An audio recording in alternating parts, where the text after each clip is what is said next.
മലയാളത്തിലൂടെ career ആരംഭിച്ച് ഇന്ന് തെന്നിന്ത്യയാകെ നിറഞ്ഞു നിൽക്കുന്ന നടിയാണ് രജിഷ വിജയൻ.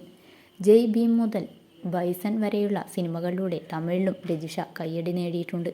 രജിഷയുടെ ഏറ്റവും പുതിയ ചിത്രമാണ് മസ്തിഷ്ക മരണം. കൃഷാന്ത് സംവിധാനം ചെയ്ത ചിത്രത്തിൽ നിന്നുള്ള രജിഷയുടെ ഡാൻസ് നമ്പറിൻ്റെ ലിറിക്കൽ വീഡിയോ കഴിഞ്ഞ ദിവസമാണ് പുറത്തിറങ്ങിയത്.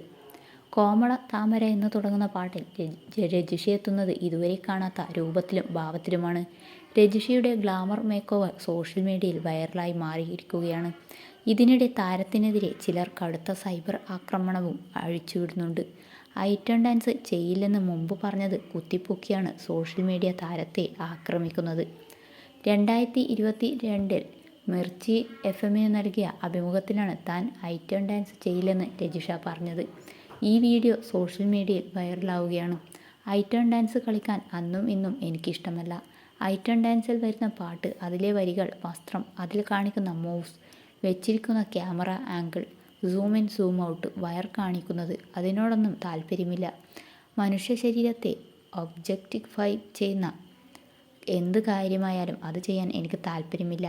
എൻ്റെ ബോഡി ടൈപ്പിന് ചേരുന്ന എനിക്ക് ചെയ്യാൻ പറ്റുന്ന റോളുകൾ മാത്രമേ ചെയ്യുകയുള്ളൂ എന്നാണ് രജിഷ പറഞ്ഞത്.